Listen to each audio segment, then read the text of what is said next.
Kia ora e hoa ma, and welcome back to a tarot reading. I was going to say Celtic cross reading.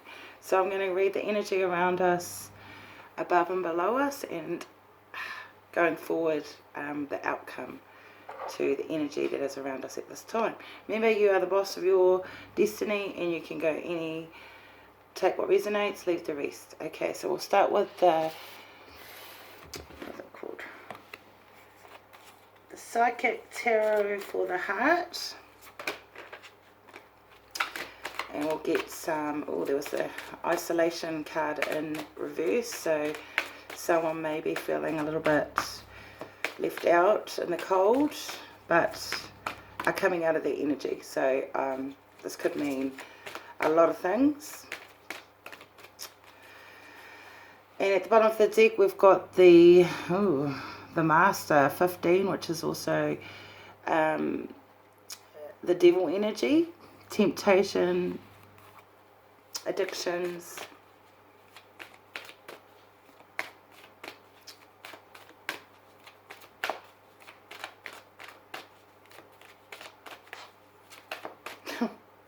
So already a couple of bad, well not bad, but energies that are pretty controversial already, feeling left out in the cold, and thank goodness we got the solar plexus chakra coming out, so that's reminding us about this area here. And I got a gift, I got a koha for doing some tarot, and my lovely Ehuama gifted me the 7 chakras on their incense holder. Now I just have to get the incense, that'll come. So, okay, karakia, he honore, he kororia mai ngā rongo ki te whenua whakaro pai e ki ngā tangata katoa. Ake, amen. Ooh, giving and receiving. The 6, like the 6 of Pentacles, so giving and receiving. So what you give into the universe, you get back. So we'll cut the deck.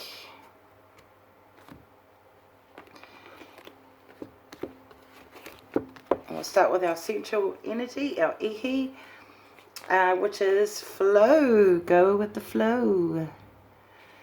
10. This is a 10s represent in numerology endings and new beginnings. They also 10s are the flow of the cycle, going on to the next cycle. So ending something, could be something ending for our Ehuama right now. He's got his hand over his manawa, or over his heart, so it could be an ending that's quite hurtful, but he's in touch with his emotions, with the water. I feel like they're very in touch with their emotions and going with the flow, going with the process, and allowing themselves to release any hurt, mamai, out into letting go, releasing all that. Because 10s can be like on a, betrayal and just feeling very backstabbed and all that too, like just a very intense energy. So aroha mai e hoa ma, if you're feeling like that, I feel like this is telling me the flow, it's going to subside, like anything, it loses its, like a wave crashing, it will subside. So the wave is still here. Obviously, for some of us, the emotions are still very real, still very raw. This ending is painful, but it's the process, and the lesson learned from it will be tikapono. So here we go. Ooh, the crown chakra, which is grounding us. So our thoughts, 7s are representative of reflection, reassessing, reevaluating.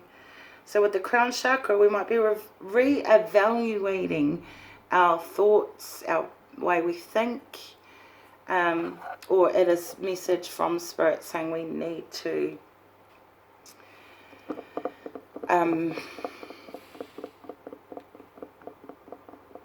reassess something. Go back, and because sevens can mean patiently, being patient, where you're waiting for your seeds, well, your seeds that you sowed.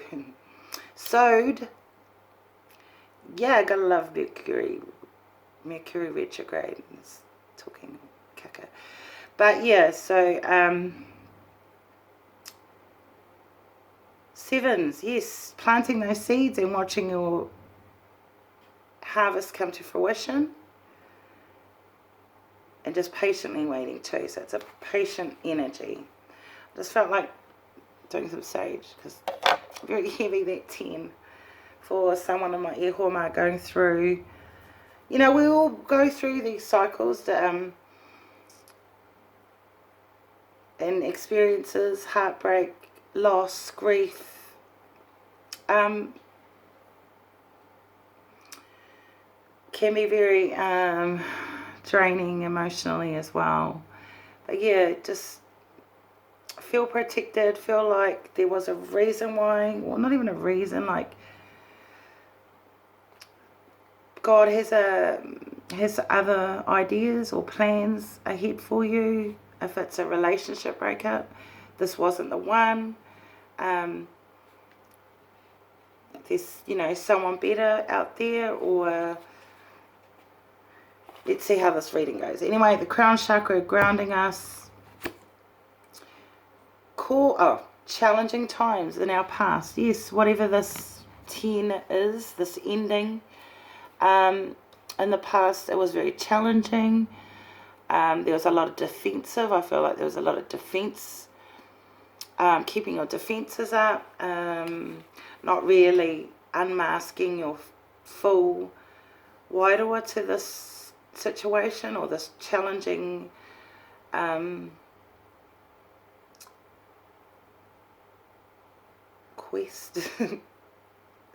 quest, challenging journey, experience.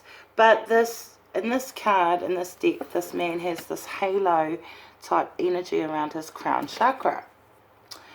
So maybe possibly grounding us at the moment is our thoughts and our thinking around something very challenging that is coming to an end. And what's crowning us is, wow, the 9 of, well, it's just a 9, which in numerology is that ending, those endings. And very thought, like there's a lot of us are in our head right now. This is like the 9 of Swords. This is air energy. This is communication. But it's darkest fears. I'm trying to lighten this reading. Right now, the energy around our ehoma is possibly very heavy. Whoever this resonates with. Maybe there's some thinking of, did I make the right decision? Have I overstepped my boundaries? Did I do all that I could? Just really, really assessing with the 7 here as your grounding energy. Really evaluating and assessing a situation that left you it was intense, whatever this emotional upheaval was. Just waiting for the tower to come out. Oh, but going forward, Spirit is here to assist you and take the lead. Get inspired by this event, this very traumatic or heavy experience that you are going through, and that is coming to an end. The wave is about to hit the beach, and there'll be more waves to come. But depending on the energy of it, I feel like going forward, Spirit is like uplifting you, pushing you up, putting you on a pedestal, reminding you that not every soul connection is the person you're meant, you're meant to meet them, but they're not. There's things that you need to learn from each other, and then it's possibly, if it is a relationship, I'm feeling like it is a relationship, someone's going through a hard time with an ending of a relationship, I feel. And it's no one here is, it's a process. Just, it's very challenging, yes. It's very hurtful, yes. You're going through a lot up in your healing ngaro, yes. But Spirit, I feel like, is uplifting you. And that you need to take the lead. You need to know what you want. Know where you want to go. Know, this is what's happened in my past energy.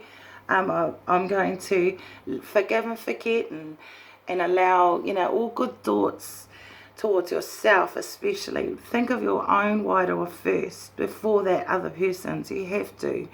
Because your wairua is, you need to do you. Take the lead. That's what I feel like. You need to take your lead in your life. And threes are all about that, planting that seed of manifestation. I feel like you've put an intent out. So it's either like you're releasing all of that, letting it go, that beautiful saying of if it comes back, it's meant to be. Let it go free. And if it comes back to you, it's meant to be. Oh, that's it. If you love someone, let it free. And if it comes back to you, it's meant to be. But yeah, I'm feeling like you need to let it free.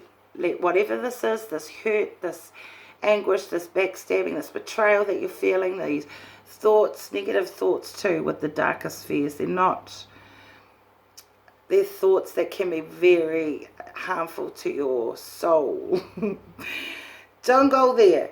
Don't go there with those thoughts. They are just thoughts, and they will not do you any good. They actually can make you physically sick. And it's not good to harbour all of those rotos. You need to release and let go. And I feel like Spirit is already lifting it out of you, or lifting this away from you. And realising that you need to take the lead now. You need to, straighten up your shit and get on with it. I don't mean to downplay whatever this hurt is. I'm very arohamai. If it is something pretty, like even a death, grief of, I don't know, whatever this feeling is, there is, light coming in, going forward. So, how people are seeing our Eohoama is, this is like the Empress energy, this is someone who can manifest, someone who is able to watch things grow, nurture. So people are seeing you, or most of us, our Ehoama, as very like natural healers, creative, artistic, mothering, nurturing, confident. It's beautiful just to look at the picture, like just harnessing that energy within, like a Yo Dolgan and Street Fighter. Yo Dolgan. Anyway, so in our environment is confront. There might be something in our environment that we've had to confront.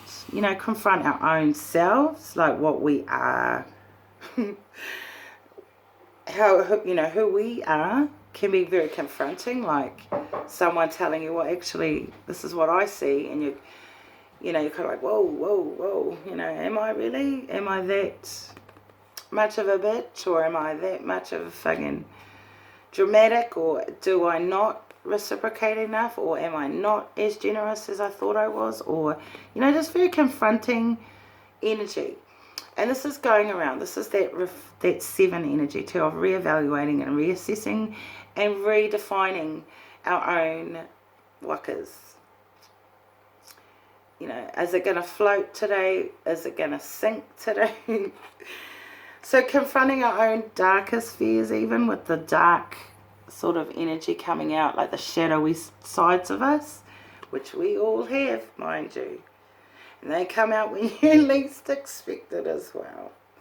But we all have this inside of us, this darker side. Not so much as in like an evil side, but just secretive side, or things about us that we can't really change that much due to biology and stuff. But anyway, opportunity beckons. This is great to see in our hopes and our fears. So there is hope. Definitely. There's opportunities there. Don't turn your back too long on seeing what's right there for you to use. Or that's what I feel like some of you are just sort of, the infinity sign is there. This is an energy that is forever and ever. Infinity energy. And like, yeah, it's okay to sort of like look out and let go and release, but come back, bring it back, take the lead. This is a 4, so it's showing me ascension from 3 to 4 in our hopes and fears. And at the outcome is Tower. So the Tower energy, and I did say it's a wonder I haven't seen it yet. Well, there we go, because it's the outcome. There has been, or will be, or within our energy, very challenging experiences that we're all facing as a collective here.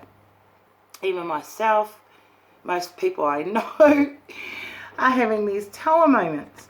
So this is that rebuilding and bigger, stronger foundations.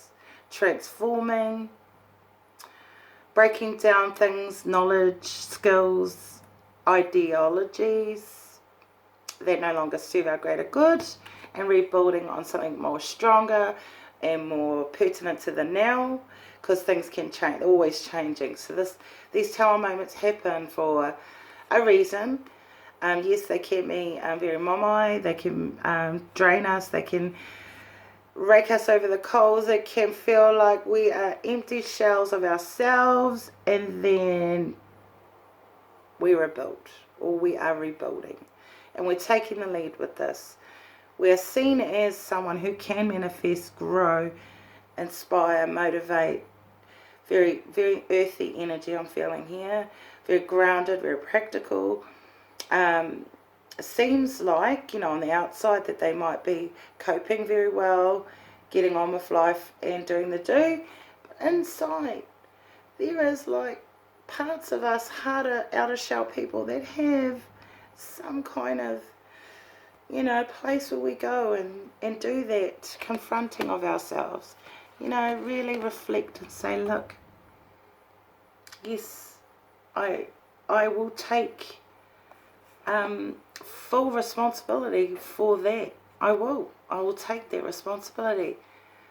I will try to change. I will try and make those compromises, growing within myself as a person, even at my good old age of 21. I still have to grow with myself, grow and cull stuff out of my own personality. Like, I don't really like that about me, but I'm working on it. I can work on it. I will work on it. That's a part of me that I'm working on. And I'm really sorry if that part of me isn't your co-papa right now. How do you think I feel then?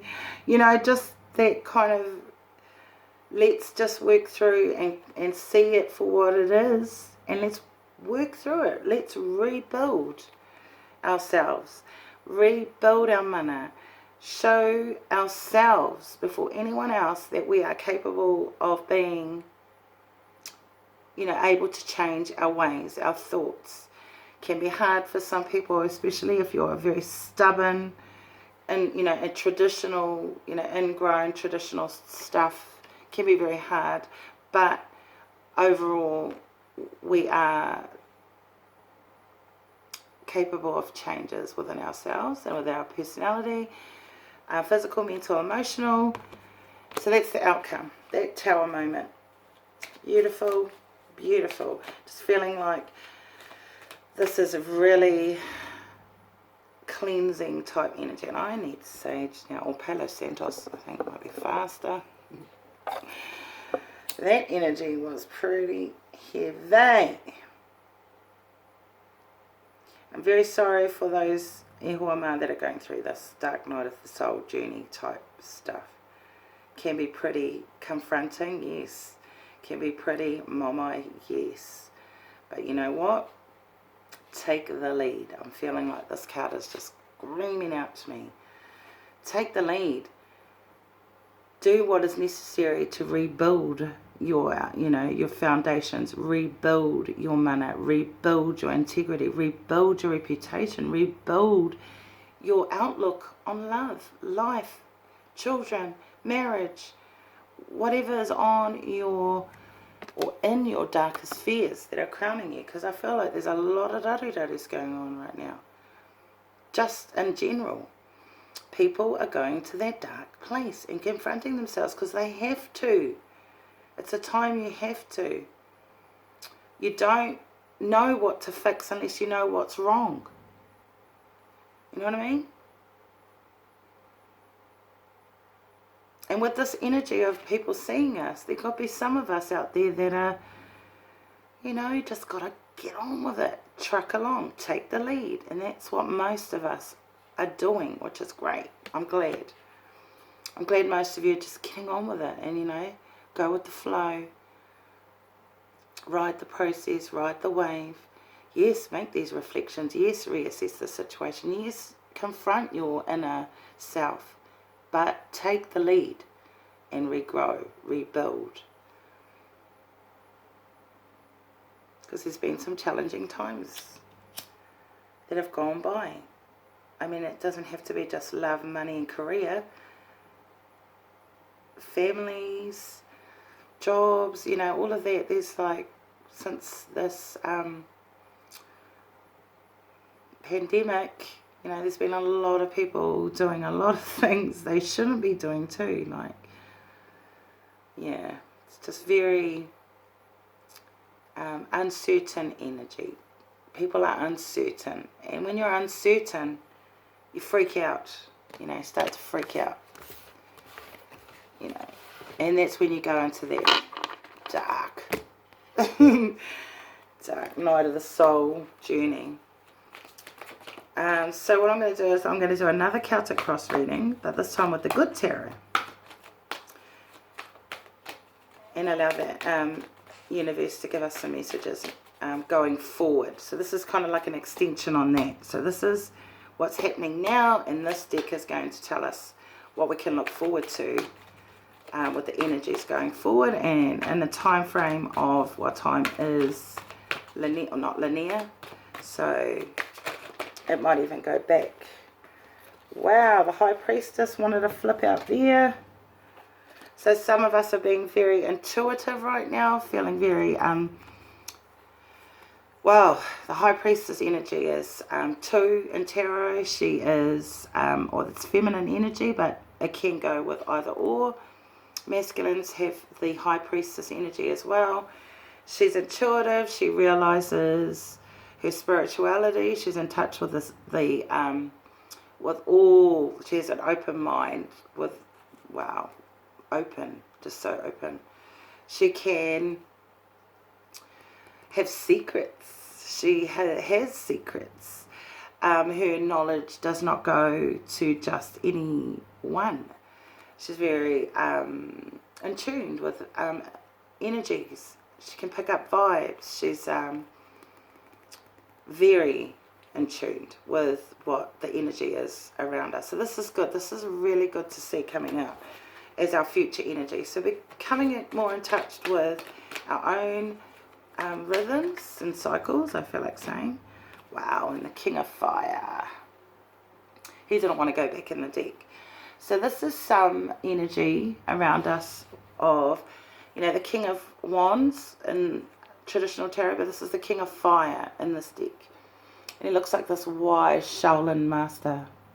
You know, I don't want to say grasshopper. I don't know. Some people might know what I'm talking about. But, yeah. Very wise energy. I'm feeling like this is a man or a masculine energy, or this is some authoritative energy. Could also mean very... why do I need to go there tonight? I don't know why. Because it's been a long... Anyway, but yes, sexually, very sexual energy, passion beyond.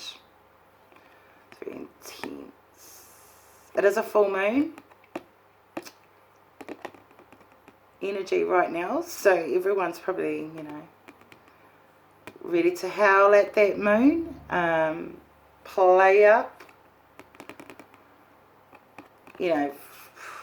Why am I saying frisky? Oh my gosh, isn't that the 50s? Frisky. Alright, it's really showing my age now, but yeah, frisky. Someone's feeling frisky. Male or female.